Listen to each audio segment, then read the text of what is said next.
بسم اللہ، الحمدللہ، الصلاۃ والسلام علی رسول اللہ۔ صبح نیند سے بیدار ہونے پر، نیند اللہ کی طرف سے ایک تحفہ اور نعمت ہے۔ نیند سے بیدار ہونا، صبح میں آنکھیں کھولنا اور وقت پر جاگ جانا بھی اللہ کی طرف سے ایک انعام ہے۔ بیدار ہونے کے بعد یہ دعا پڑھیے جو آگے آ رہی ہے۔ چلیے اس کے چھوٹے چھوٹے حصے کر کے سیکھتے ہیں۔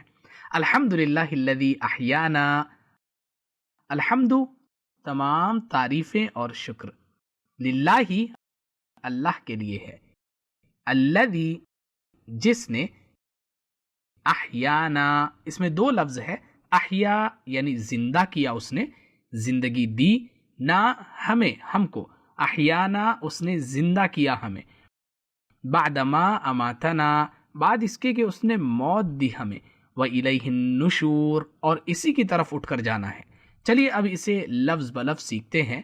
بعدہ یعنی بعد، بعدہ یعنی بعد، ما بعد ما دونوں کا مل کر ترجمہ ہوگا بعد میں یا اس کے بعد کے۔ اماتنا اس میں بھی دو لفظ ہے، ماتا یعنی وہ مرا، اماتا یعنی اس نے موت دی یا اس نے مار دیا، نا ہم کو، ہمیں، اماتنا اس نے موت دی ہمیں یا اس نے ہمیں مار دیا، اس لیے کہ نیند موت کی طرح ہے۔ وَإِلَيْهِ و یعنی اور، الیہ اس کی طرف، اس کی جانب، اس کی طرف، النشور نشور یعنی واپسی، لوٹنا۔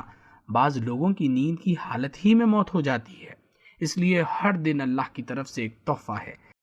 رات بھر کی نیند سے جاگنے کے بعد ہمیں سب سے پہلے اللہ کا شکر ادا کرنا چاہیے کہ اس نے ہمیں زندگی کا ایک اور دن تحفے میں دیا، تاکہ ہم اپنی زندگی کو اللہ کی مرضی کے مطابق گزار کر کامیاب ہو جائیں۔ اللہ تعالیٰ نے ایسا سسٹم بنایا ہے کہ نیند کے دوران بھی ہمارا دماغ کام کرتا رہتا ہے اور ہم آٹومیٹک کروٹیں بدلتے رہتے ہیں۔ اس کا نتیجہ یہ ہوتا ہے کہ جب ہم نیند سے جاگتے ہیں تو ہم بالکل صحت مند، تندرست ہوتے ہیں، اور ایسا نہیں ہوتا کہ ہمارے جسم کو فالج ہو گیا ہو یا جسم کے اعضاء نے کام کرنا بند کر دیا ہو۔ ایک صحت مند، کامیاب، پرسکون اور خوشی والی زندگی کا راز یہ ہے کہ ہماری ہر صبح اللہ کے ذکر کے ساتھ شروع ہو۔ الحمدللہ، سکون اور اطمینان اللہ کے ذکر ہی میں ہے۔ ہمارے دل خوشی اور اللہ کے شکر کے جذبات سے بھرے ہوئے ہونے چاہیے جب ہم صبح میں نیند سے جاگے۔ جب ہم اپنی صبح کا آغاز اس حالت میں کریں گے تو انشاءاللہ پورا دن کامیاب گزرے گا۔ وَإِلَيْهِ النُّشُورُ ہر روز ہم بستر سے اٹھ کر اپنے روزانہ کے کاموں میں مصروف ہو جاتے ہیں، مگر ایک دن ایسا آئے گا کہ ہر انسان کو دوبارہ زندہ کیا جائے گا اور وہ اللہ سے ملنے کے لیے اللہ کی طرف لوٹے گا۔